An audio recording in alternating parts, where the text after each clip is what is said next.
improved, enlarged even as well, with Newcastle being sort of added to the big six mix as well. We saw the emergence of Brighton and Aston Villa as well. So towards the top end of the Premier League, it does look really, really competitive. But it's hard to sort of dismiss a team who have won the title in 5 of the last 6 years, have averaged 91 points and 97 goals during that sample as well.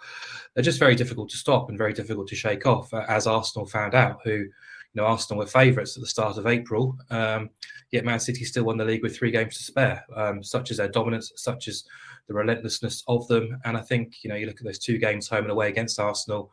I think the first one was around Christmas time or New Year-ish, and then the second game, just night and day really between the two teams. And then to see Man City obliterate Real Madrid, see off Bayern Munich with room to spare, really, 2 of the best teams in Europe, kind of just goes to show their level. And we talk about it week on week when Man City are involved, at home or abroad. They're going off at really, really short prices because they are the highest rated team on the planet by a country mile, really. And I guess at the start of the summer, I was a little bit concerned with Gundogan leaving, Mahrez now as well.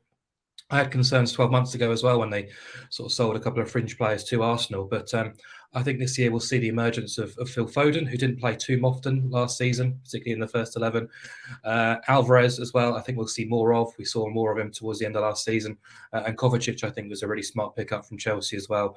He's obviously not the same kind of player as Gundogan, but I think he will sort of keep that midfield ticking over too. So I thought Cancelo, his absence or his departure, it seems to be on the way to Barcelona, might be a blow. So I do expect City to possibly do a little bit of business between now and September, but there's not been a huge amount of talk for that. So I would like them to sign possibly 1, maybe 2 other players, but at the minute,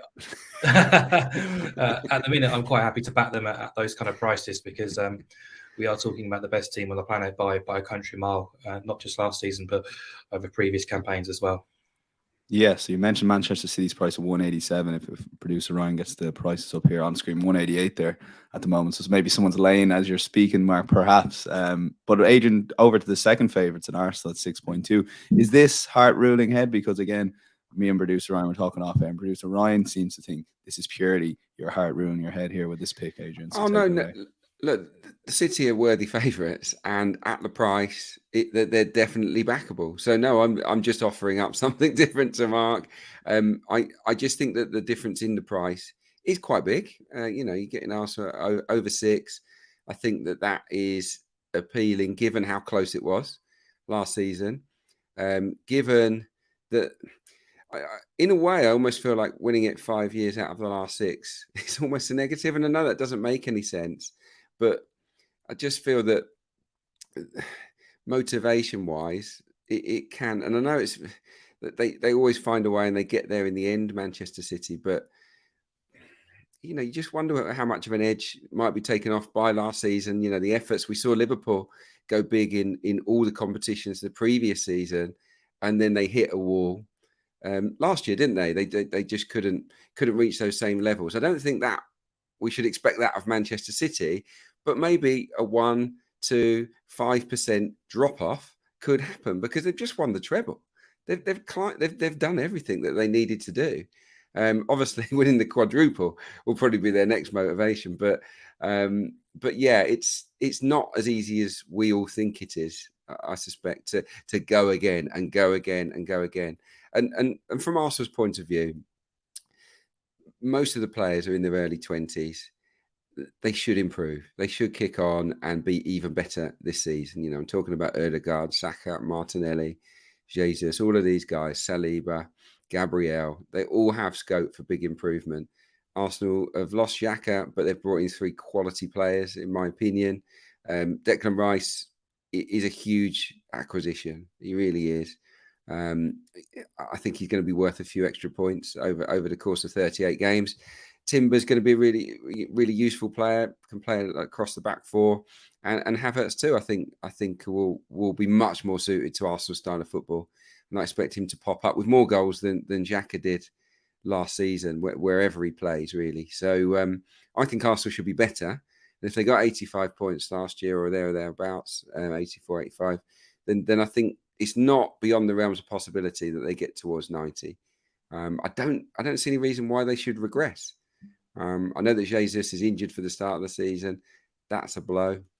And they might need another striker, Arsenal, but I think they can be competitive, and at the price, I think they're quite backable actually. And I think a lot of Arsenal fans will take this price, and they will have a bit of fun with it because they're in the race. Yeah, a lot of What Arsenal I'd say fans on already taken the Arsenal, price. What I'd say on Arsenal, obviously Declan Rice, incredible acquisition, will improve that team immensely. But I think Timber was almost one of the smartest acquisitions, because when Arsenal failed last season, it was because William Saliba's injury, and there wasn't that backup to come in good enough really to sort of keep Arsenal ticking over. And I think Timber is good enough to sort of take on that mantle as the next best defender off the line. So sort of the depth has been added there, which possibly wasn't there beforehand, which could make a massive difference, because we saw the defensive drop off without Saliba. So I think they've done really well in sort of padding that squad out with quality as well. Just adds that extra competition. So they're a really exciting side to watch this year, especially with Trossard now as well, having had time to sort of bed in. So yeah, I'm really excited to see Arsenal, hoping that they will push City even further this time around. And out of the best of the rest, I think they definitely are sort of top of that list at 6.2 to win the title. Yeah, I mean, Liverpool are put in the next. I think Liverpool are the only other team that I can see possibly doing it. I think Man United have got so much work to do, spent a lot of money, but it feels like Ten Hag's still building the identity of that team. It's still a work in progress. With Liverpool, you think, well, they're capable because they've done it. They've done it in the recent past, but they're going to need Virgil van Dijk to be back to his very, very best, and they're going to need Mo Salah to carry on his brilliance, aren't they? I know that Darwin Núñez will get better, but yeah, it's in that middle of the park. They've had a little refresh with McAllister and Szoboszlai coming in, but they've also lost some leaders in there in Fabinho and Henderson. It's quite and others have gone. Other big characters have gone from that dressing room over the course of this summer. I just wonder whether that's going to be a negative for Liverpool. That sort of nous may be diminished to some degree, but we'll wait and see on that. But yeah, I think City, Arsenal, Liverpool is kind of the order I have it in. But we'll see. And look, the market has it there, Mark. A couple of teams that we won't touch on maybe later on. So maybe Adrian brought up Liverpool if you want to briefly mention them. But Manchester United 12.5, Chelsea 17.0. How do you rate their chances? Has the market got it more or less correct as we build up to the start of the season?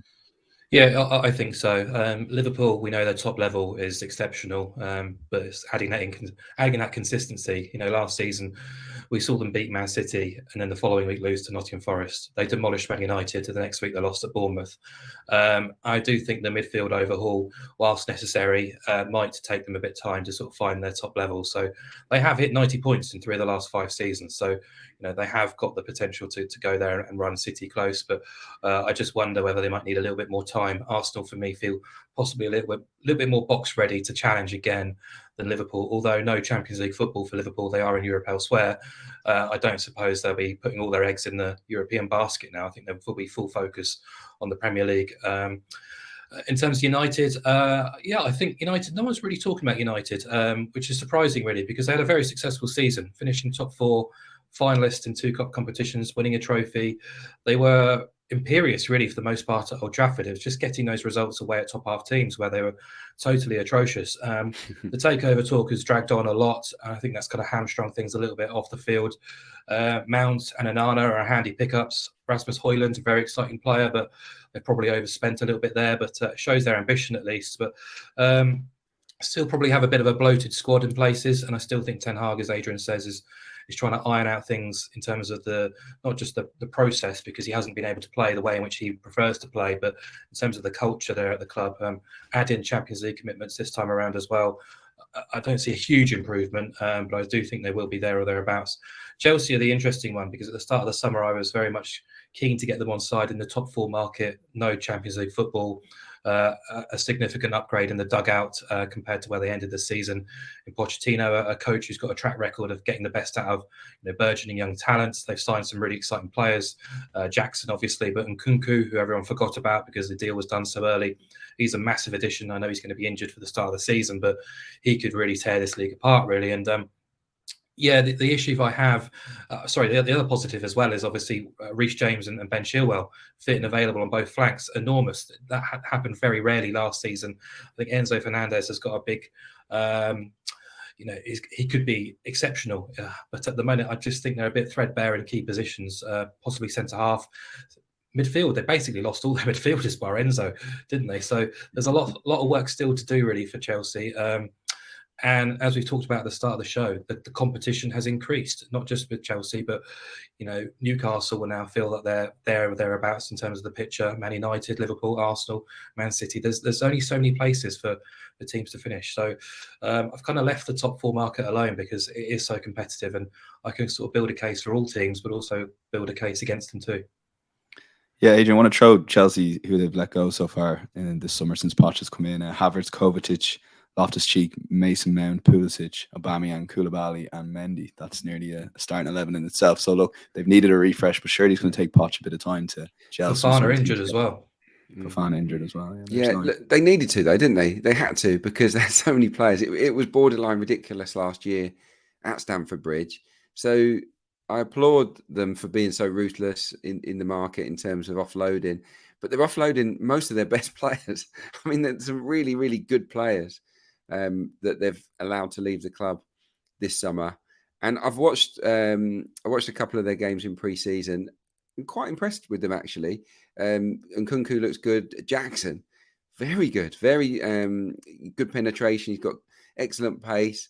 Plays on the shoulder of the last defender. If they slide balls through in behind, he's very, very sharp on the one-on-one finishing. I think he's a player that actually can achieve more than many fans are thinking at the moment. He certainly looked sharp in pre-season. So, yeah, it's just the depth. They don't have any depth anymore.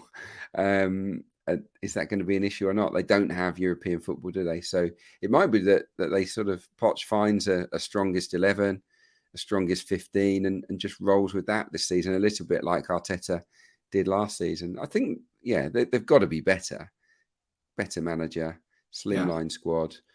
But a lot of talent has left the building. I couldn't have them anywhere near the title race personally, not at this stage anyway. Yeah, I worry a bit for Chelsea with the goalkeeping position there too. We'll just briefly look at the top four market. Mark alluded that there won't be any picks